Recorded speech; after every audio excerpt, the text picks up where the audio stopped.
Welcome back from the break. You are watching Daily Politics on Trust TV with me, Hamza Idris. Amidst the current humanitarian crisis orchestrated by the flood disaster in Borno State, Cameroonian authorities have released excess water from the Lagdo Dam.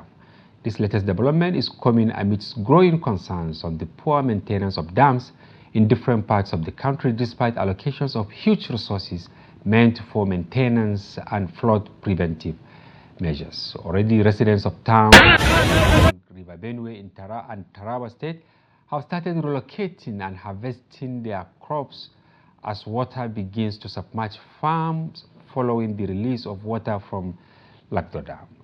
To provide a better perspective on this context, Engineer Jameelu Mohammed from Mambila, Taraba State, joins the conversation here in the studio.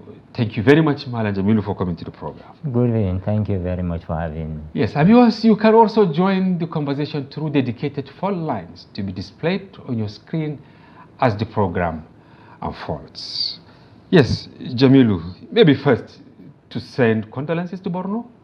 Sure.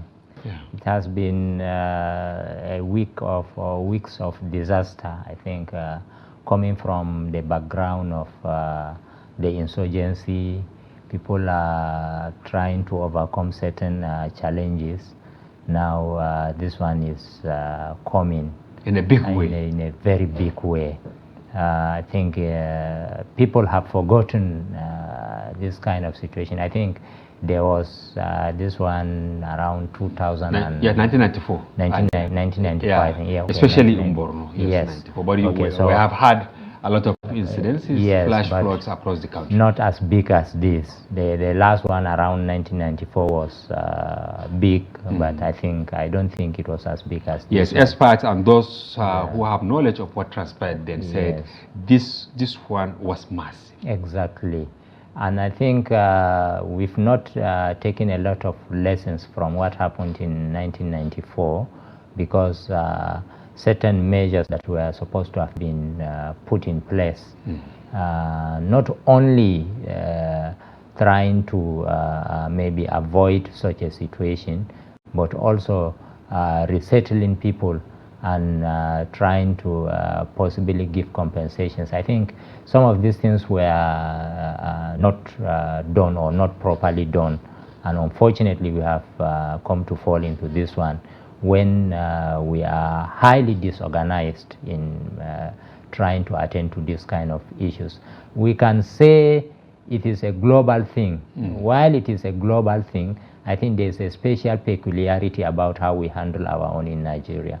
I think that's what is very phenomenal about. As you can see, they have displayed something there. Key information about allowed down, challenges, security concerns. Located in an area prone to insurgent activities, the dam faces ongoing security challenges. Maintaining its structural integrity and functionality is crucial for the region's safety and development. Of course, we interviewed a number of experts, especially those who are in the know of the conceptualization and of then the dam yes, of the itself. dam. Yeah, Yes. they said the insecurity in Borno, especially in the last 1.5 decades, have impacted on the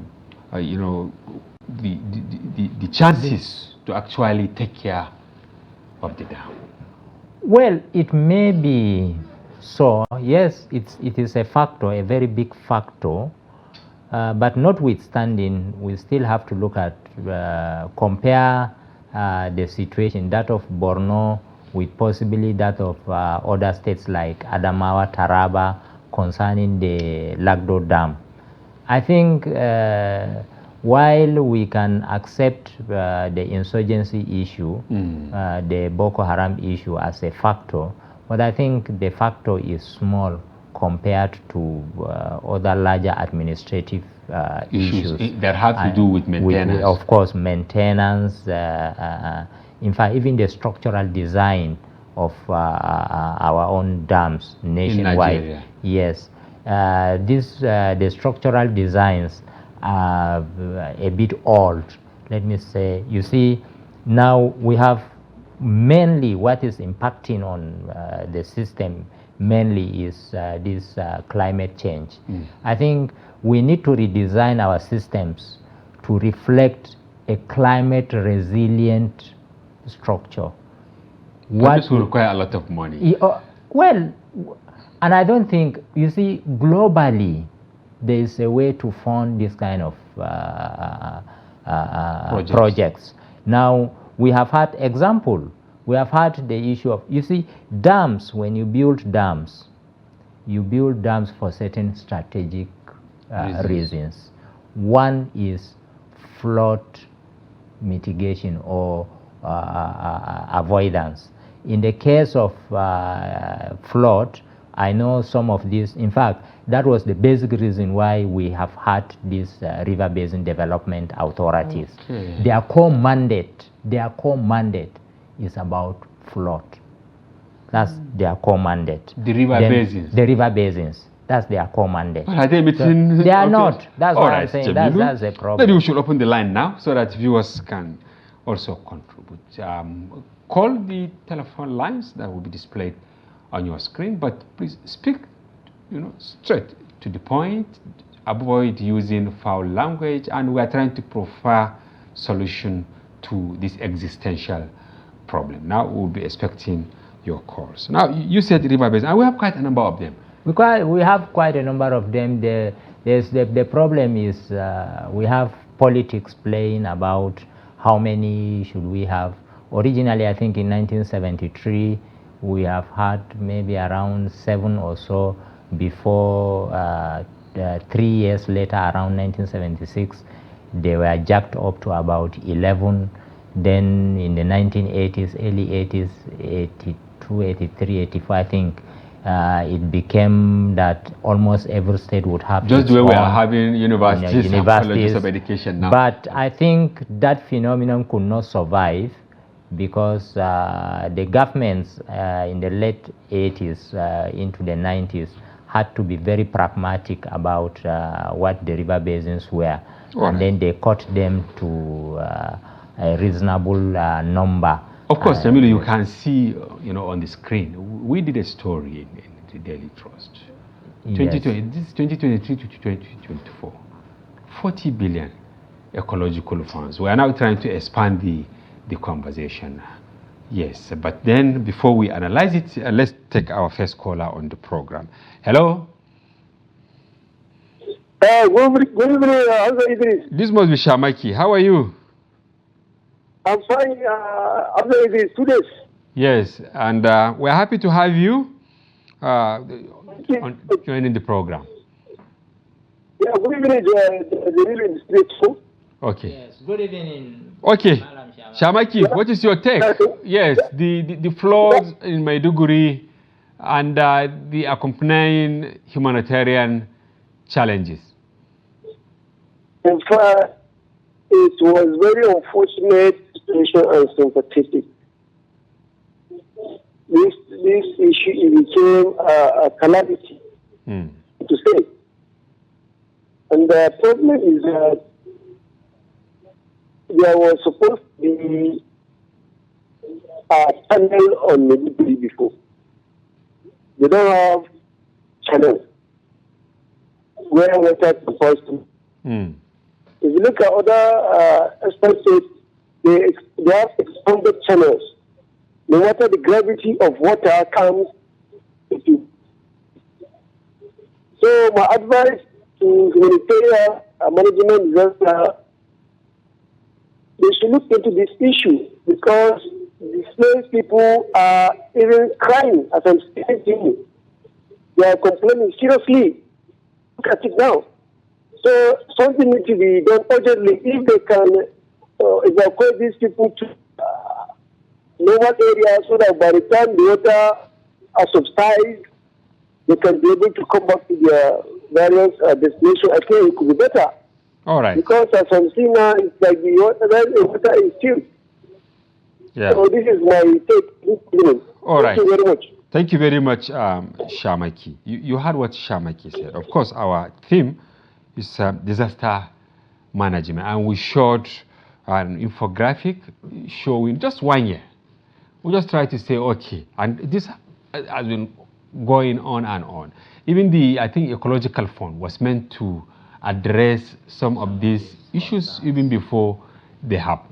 Why do you think we have a lot of funds or even tax? Because we pay taxes for so many things, but specifically in relation to taking care of the environment. Is it that we don't have a mechanism to ensure that resources meant for some of these things are properly channeled? Yes, that is a very big factor there. I think if you look at it's from policy, the design and deployment of our policies, most especially in this respect, that of water. Now, if you look at the ecological fund actually will not play a very big role in issues of this kind of scenario. Why do you think so? See, because the money is not much? Yes. But even the little that is there, the projects you envisage, the projects you design the ecological fund to handle, these projects are small holder projects meant to address very small issues in I mean climate change. Oh. You see, it will have to take about 20-30 years. That's how the programs are designed. Okay, about not haphazard. Haphazard. All right, That is Jameelu. We'll take Usaini, who put a call from Zaria. Welcome to the program, Usaini. Thank you. I just want to make a little contribution. Okay, go ahead. Thank you. One of the key problems, I think, has to do with the poor maintenance culture, Okay. which is very common among various government agencies, both state and federal. Secondly, I think this issue shouldn't be kind of an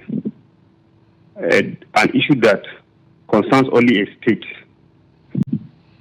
Putting into consideration the fact that the issue of a flood is quite common within the northern states of Nigeria. There should be a collective consensus among our northern governors so that at least they can speak with one voice and forward their request to the federal government. Finally, issue of resource utilization.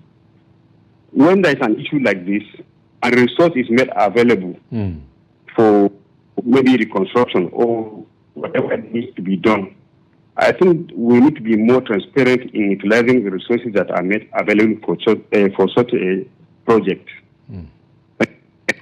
All right, Usaini, thank you very much for your contribution. Jameelu, you heard him talking about taking the project from subnationals. But where are our local government areas? You can see now, assuming we have all the canals and drainages and all that, maybe the magnitude. Yes, the magnitude the damage of might not be certain conditions. If we are talking about certain localized floods, then that one would be easily managed with things like subnational governments, ecological fund, and so on. But if you are talking about issues about our rivers, how to manage our rivers, dams, I think these are not issues you use subnationals and maybe ecological It has to funds. be federal. Of course, it has to be federal, and in certain instances, it is even international. It's not only federal. If you are talking about Lake Chad, you are not talking about Borno State, and you are not talking about Nigeria. You are talking about a certain conglomerate of nations where you even managing Lake Chad. You have Nigeria, you have Chad, you have Niger, you have Cameroon on the board. So you have to look at it from that holistic point of view. And then how are the rivers aligned? Or let me put it in today's parlance, how are they designed? Because today, if you have your rivers and they are aligned in such a way that you are not comfortable with, you can realign your rivers. We are witnesses to how our late president, late Yaradua of blessed memory, how he tried dredging the Niger. I think and it died with him. And the project died with him. It's very unfortunate that this project had to die with him. You see, so these are the issues we would have to be looking at. We have to be. I don't see government actually handling this issue 100%. I don't see it because our systems, we do not have this robust structure that would handle this kind of issues. All right, we have another caller from Warri in the person of Mr. Choba. Welcome to the program. Yeah, good evening. Yes, we are happy having you on the program. Yes, this is the issue of them. Okay, can you reduce the volume of your TV set, Mr. Choba? Yes. Okay. Yeah. Okay, go ahead. The issue of the dam. Yes. We normally suffer this thing right from the time of Buhari, even right from the time of the year 2012. Okay. To today. The federal government don't want to do anything about it. They say give relief material to the people. Our area now, all the whole community will be packed. Many people will be dying. Property will be destroyed. But every year, the government will say, okay, give them small things for relief material. Solve the main problem. Make the budget and make sure that the whole world know that we already solved that problem. Okay. And everybody will have rest of mind. Thank you. Thank you very much, Mr. Choba. Yeah. You heard him. He said it's like we are fixated with giving relief materials. There is a text message here, somebody saying, why do we even have all the dams if we will not harness them for the benefit of the people? Well, it's a rhetoric question. Yes, he said that they should open because it was, most of them, yes, were actually rivers that were blocked. Yes. Now, people at the end of the tunnel. You cannot address the issue like this. For instance, if you are talking about the Lagdo Dam, it's not in Nigeria. Yes, it's in Cameroon. It's in Cameroon. So because of that, you say, okay, since we do not utilize our dams 100% or 80 or 70%, so let us forget about them. Then what of the other nations? If Cameroon is using their own dam and the dam is constructed along a river that has run into Nigeria, then how do you address when they want to release practically water? Impossible. But Mr. Choba, he said we always give support, and he made a very good reference. 2012. I remember that was the year. I think the likes of Dangote, Otedola, all the millionaires, came they together, contributed a lot of money for the flood victims. Yeah. I hope maybe one or two of the victims will put a call and tell us their experience, whether they got even the It's not about getting this. Look at now, an example. Every year, Cameroon would release excess water from Lagdo Dam. And then in designing these dams, you look at the dams themselves, the area of the dams, and you look at the flood plains. People go and settle on the flood plains. Of course, it's natural for people to settle there because whenever there is flood, there is silt. Silt settle there, and silt is a kind of fertilizer for the soil. Oh. Yes, and then people can farm. People can farm. You are from Taraba, Jameelu. I don't know. I think they had a plan to construct a certain dam along that axis so that the excess from Lagdo will find its way. Yes, the dam is constructed, completed, and I think has started serving electricity. It's a marvelous work, actually.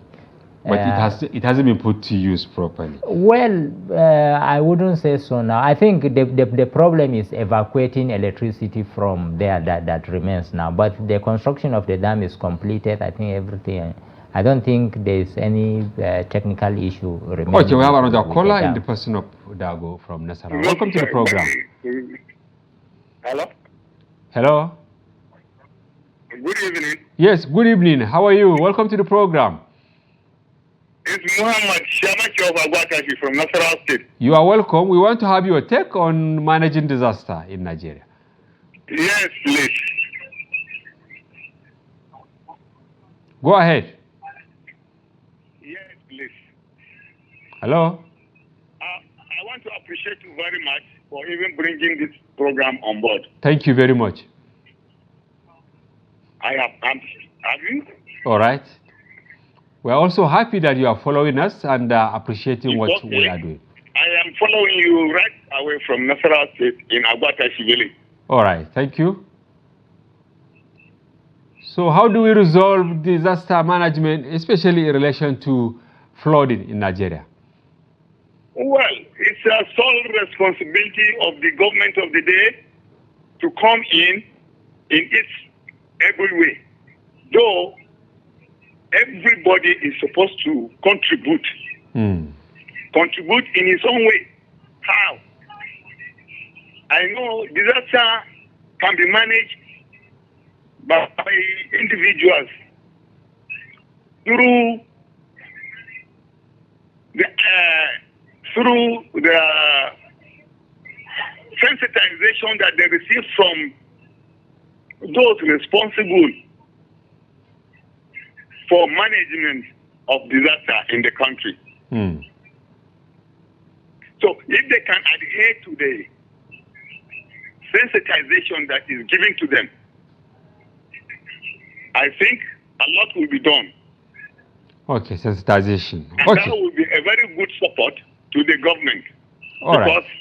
it's not a government issue alone. Okay. All right. Thank you very much, Udago, for joining us on the program. Jameelu, you mentioned something. Now, if you check from Taraba, passing through Adamawa or the other side through Benue, right? Yes. Let me say maybe thousands of people, I don't want to exaggerate to say millions of people, live there, and every year. Year in, year out, you still have the same problem. My concern is, if you know the period of floods, and you already know your flood plans, they are already there, and you can design where to settle people for a certain period. On flood plans, those are agricultural lands. These are why these river basins were created. Yes, as you mentioned. You earlier. should design, and one of the common mandate of the river basins is to design and present a resilient development plan for water resources. This is one of their core mandate. So why not design our flood plans in order to have temporary structures, now permanent agricultural structures, but temporary residential structures, so that people would only come to flood plains during agricultural or during farming seasons, farm there. When floods are coming, government knows a month or 2 months to flood period, you should now evacuate people there. Okay, so right. I don't know why this we're is having seemingly this. difficult. Okay, maybe Emmanuel, who joins us from Yola, will explain why government is allowing people to remain on around flood the plains. flood plains. Yes, Emmanuel, welcome to the program. Okay, thank you very much. Sorry, I want to commend you for doing a wonderful job on this topic. All right, thank you. Secondly, actually, I want to blame the government on this issue because in most cases, most of our approach to flooding in Nigeria is reactionary. The government is not taking proactive measures. Mostly a lot of flooding that has taken place in Nigeria over the years, from the issue of Lagdo Dam up to the one that has happened in the recently, we found out that it's highly preventive. It was been prevented. But the way government is responding to issue, I think our issue of flood management is very poor in this country. Yeah. And what government spends in preventing this problem is far, far lower than what the government is now going to spend in trying to manage this crisis. Look at Maiduguri now, whereby a lot of properties have been destroyed, which has been avoided. If this money has been spent earlier than now. So actually, we need to turn the narrative in Nigeria, the way we approach disaster management. Not only flooding, even other disasters also. Most of these things can be prevented at the earlier stages with less cost than now managing it on a higher base or higher cost basis. So government should change the attitude. I think this is my own take on this issue. Thank you very much, Manuel from Yola. You heard him. He said he's not satisfied with the approach by the government. But my concern is you have all these agencies. You just mentioned the river basins. You talk about maybe Ministry of Environment? Yes, Ministry of Environment, Ministry for Water Resources. Yeah. At a point, even Ministry of Agriculture. Ministry of Agriculture. Because they all, in fact, even leverage the water resources. Even Ministry of Power, because I remember a struggling episode between Ministry of Power and Ministry of Water Resources on the issue of Mambila Hydro. Ministry of Power is exercising powers to host the project, while Ministry of Water Resources is saying no, it is their own project. And it's all about the funds, most likely. I think not service delivery. Not service delivery. That's why I see it too. So I think the agencies are just there, the river basins are there, the ministries are there. So in trying to synergize and then bring out, the main problem is we do not even have a master plan. Yeah. I think this is one of the problems. Okay. If the master plan is there, then each agency, each ministry, each individual would know his or her responsibility. Okay, now in 10 seconds or 15, yeah, what is the way out for Lagdo? I mean, yeah, of course, Lagdo, Alau, and many other dams. Well, between Nigeria and the neighboring countries. Revisit our water resources master plan. Okay. And then now maybe re-establish or establish the issue of climate resilient changes. All right. I think this is this will solve the problem. All right, Jameelu, Mohammed, thank you very much for coming to the program. Thank you. And we hope to have you some other time. Thank you. Because that's a wrap on today's package. While we pray for a hitch-free election in Edo State, we also hope that this disaster, bedeviling the country, will be resolved using resilience, as you rightly put. And that's a wrap on today's package. We hope you enjoyed the conversation. Join us next week for more editions of Daily Politics from here. Bye-bye for now. I'm Hamza Idris.